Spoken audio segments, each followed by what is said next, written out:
Getting a brain MRI. What could go wrong? I needed the scan, but it showed abnormalities that were worrisome, and I was left with uncertainty and fear. I learned several lessons from my life and perhaps yours.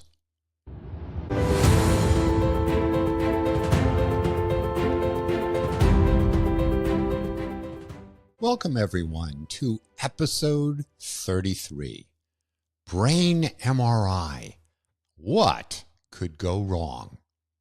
Well, in past episodes, like number 12, to test or not to test, we talked about screening, where you might get one of those hundreds of blood tests or a total body MRI scan. And the goal there was to try to find if there's any disease really, really early before you get symptoms and to try to intervene. Now, this sounded good, and I talked about it in the podcast, but there are problems with false positives where a test is abnormal, and that may lead to a lot of anxiety, further testing, and even complications.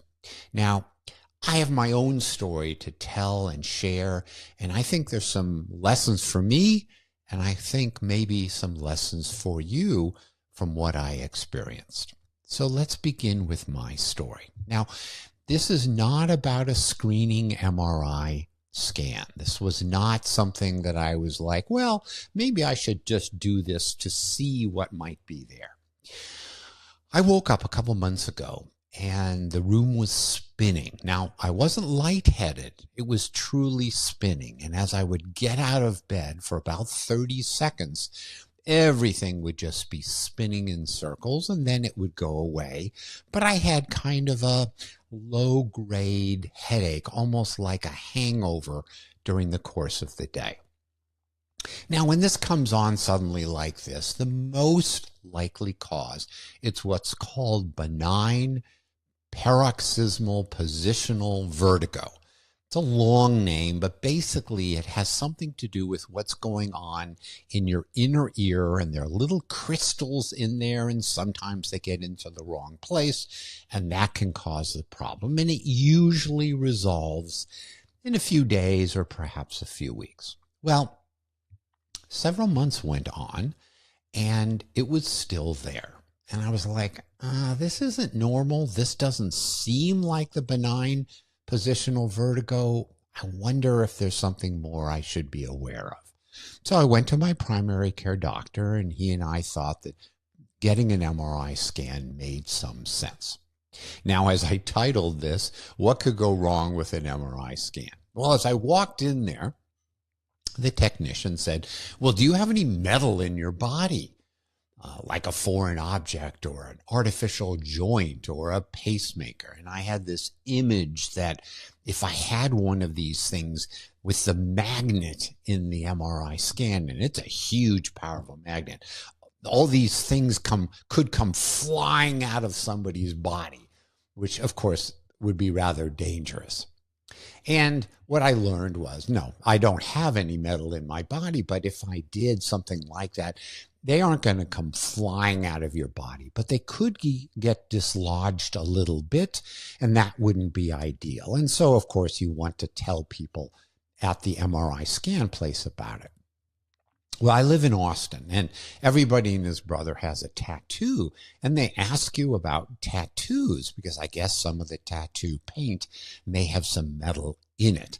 And no, the tattoos are not going to come flying out of your body. Again, that was the image I was thinking. But the tattoos and some of the metal can distort the image, and so it's very important to tell folks about that before you go into the scanner. Well, back to my story. That was just a little bit of a detour.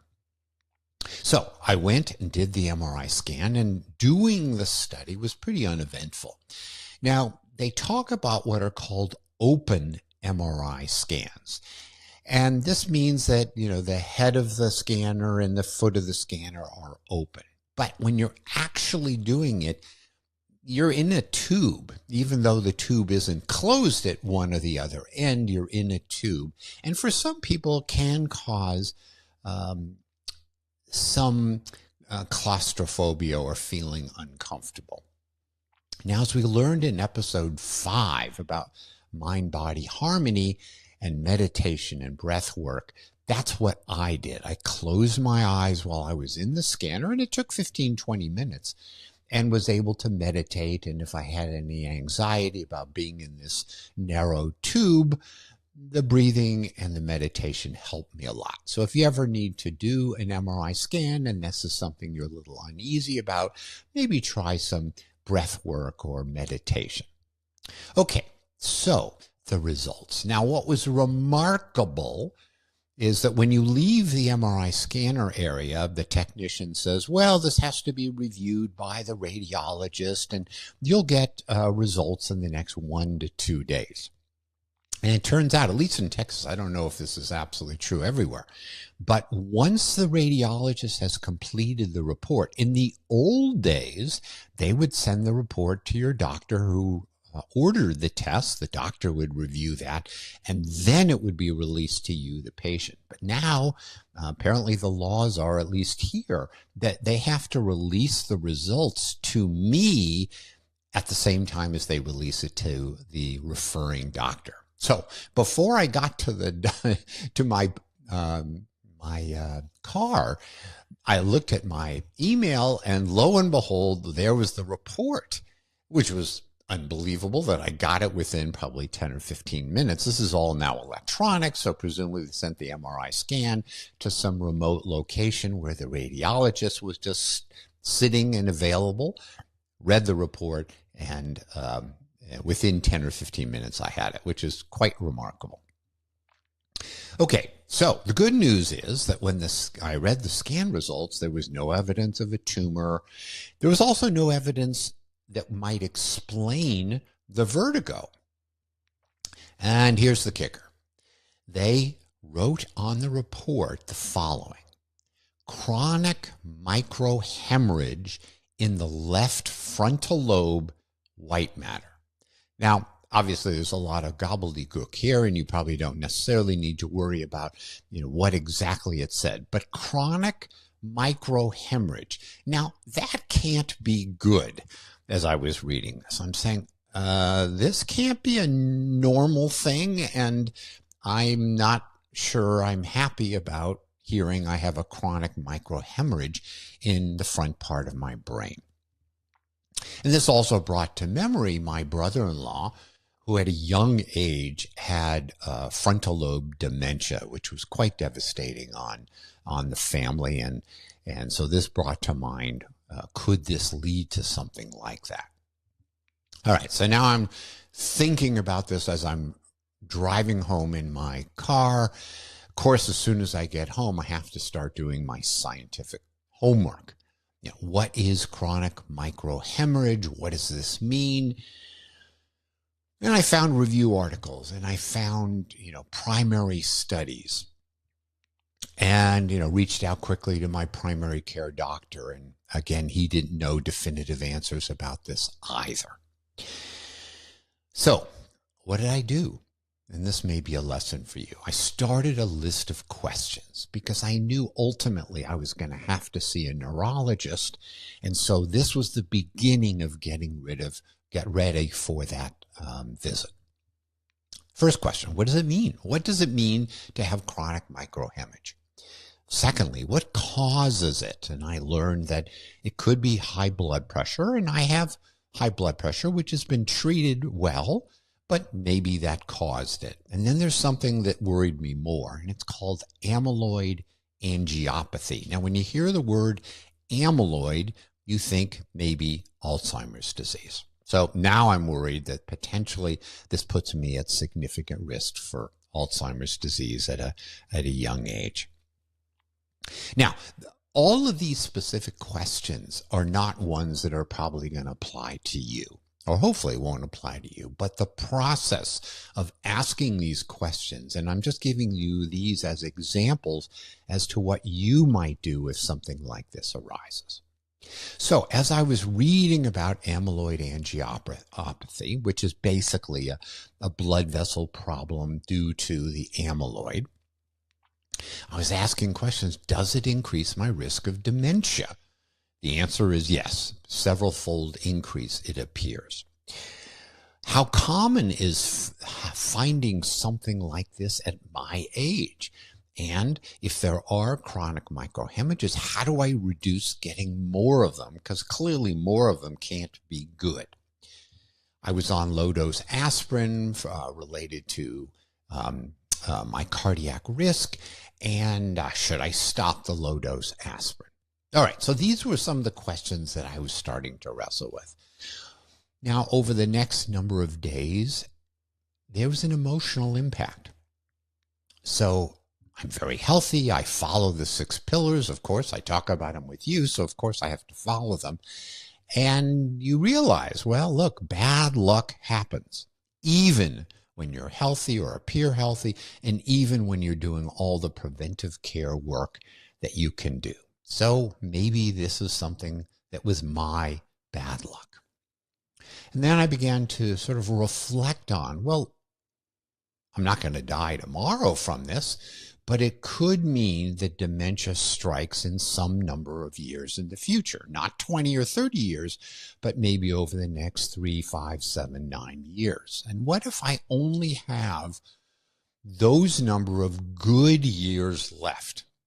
Am I approaching life how I would like to? And I basically felt, yes, the life I have running the exotic animal ranch and the bed and breakfast, and then, of course, working with you, my audience, with the podcast and with coaching.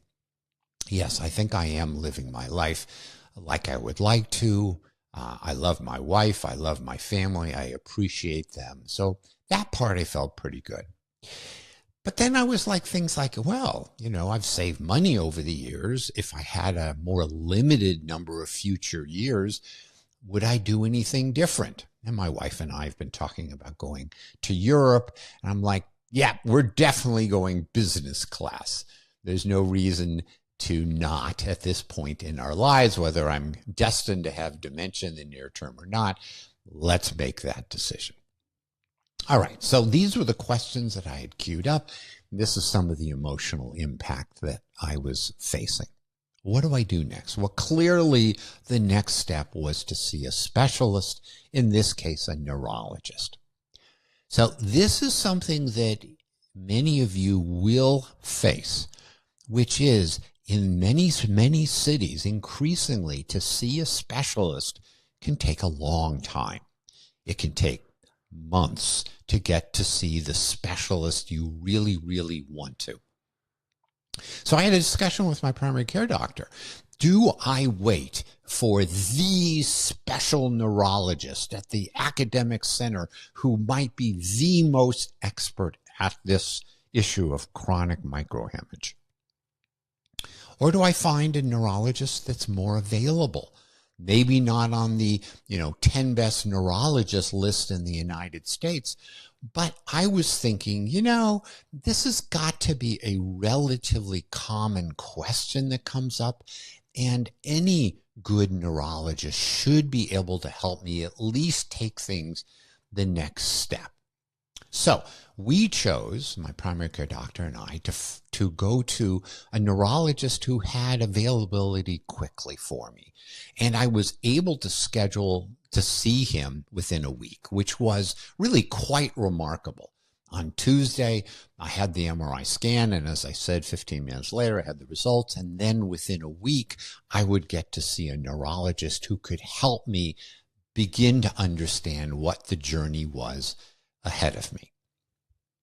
Now, if you've listened to episode 20, Do You Like Your Doctor? I walk through a whole series of things about how you judge your relationship with your doctor and ways that you might make it better.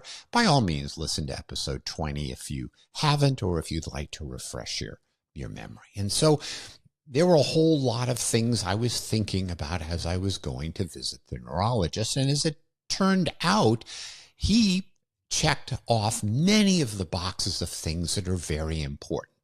He saw me on time. He took time in the exam room. He answered questions. When there were some follow-up questions, I could email through the portal, and he had referrals that made sense. Well, what did I learn? Well, the good news is I am a physician, so it was very, very helpful to walk through the MRI scan together in detail, because what I got from the radiology department was just a written report. Didn't really give me a detailed sense of what was there. So we walked through each slice of my brain, slicing it top to bottom, side to side, and every other which way. And it turned out there was a little microhemorrhage in the location where they talked about. It was very small. And then there was a thing in another part of the brain that might have been a microhemorrhage or could have just been a blood vessel that we were looking at. So the first lesson that came out of this is that looking at the scan was way more illuminating with my doctor. Of course, I wouldn't be able to understand the scan myself than the report. And in hindsight, that report should have been more precise about how many microhemorrhages were there. Was this something they commonly see in doing thousands of these MRI scans? That all ideally could have been included in the report. And since these reports go to the patient right away, even more important. Obviously, the radiologist has to be cautious about what it means, but there's a few things they could have said that would have just clarified things a lot. So in talking to the neurologist, I said, look, this is my scan. Is this something you see commonly as folks age? And he said, it's really not uncommon. Doesn't mean it's normal, but what he saw did not worry him. He said, look, this kind of thing does pop up. And he said, there's no indication that this little microhemorrhage puts me at great risk of dementia.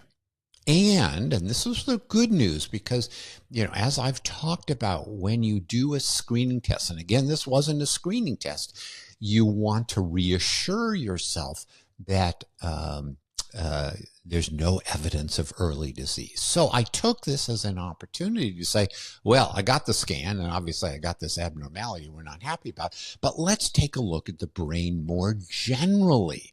And what do you think of the brain? And he said, look, it looks great. There's no evidence of thinning or shrinkage or all the things that you think about when you look at an older person's brain as indicators that maybe there's early dementia. And none of that was there. So that was very reassuring. And then we got into a discussion about the level of blood pressure that would be ideal to reduce our risk of stroke. And he said, well, if you keep it under 135 over 85, that's really good. But I said, well, my understanding of the literature is that if you can get it down below 120, that's even better. And he said, yeah, you're right. That's true. But for most people, if you try to lower the blood pressure that low, people will get dizzy. So although statistically that's what you want to do, for most people as they get older, their brain needs a higher blood pressure to keep all the blood flowing in the brain. Now, for me, getting below 120 doesn't cause symptoms. Of course, if it drops below 90, I do start to feel a little dizzy. So that made me feel good that I guess my brain was doing well, that it could tolerate a somewhat lower blood pressure. So I walked into my neurology visit with a lot of fear, a lot of concern about what this means and my future.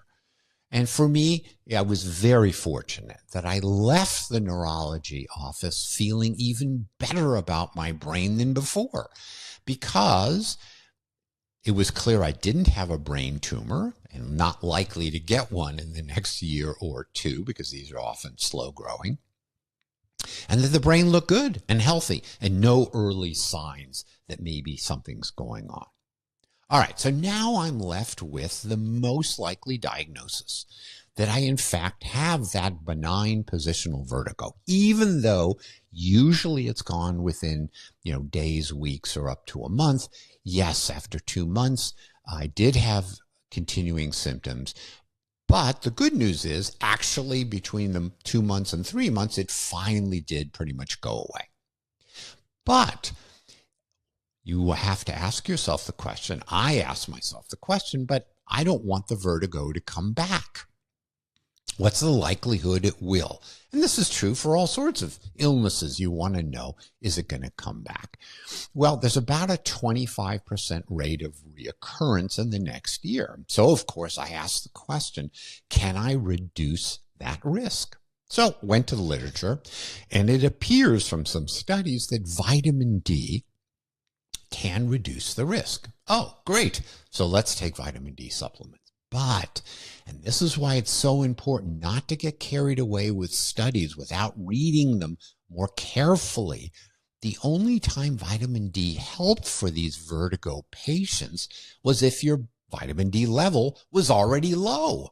Well, that kind of makes sense. If it's low, maybe treating it could make it better. Well, in my case, my vitamin D level is just fine. So there's no reason for me to take vitamin D, and some reasons we can talk about at a next podcast about why you don't necessarily just want to take vitamin D, especially at higher doses, for no reason. And it turns out, if you have this vertigo problem, there's some really good physical therapy they can do.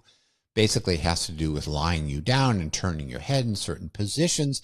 And the vertigo can be resolved within 1 session, maybe 2 sessions. But generally, you can really do a good job by doing that. And so, even though I don't know how to prevent it, I now know if one of these episodes pops up, I'm going back to the physical therapist. Now, this is a special physical therapist that focuses on balance and dizziness, that I know what to do for the future. And here's something that I didn't realize is possible. Maybe I don't, I have a referral to the physical therapist, and those are good for a year.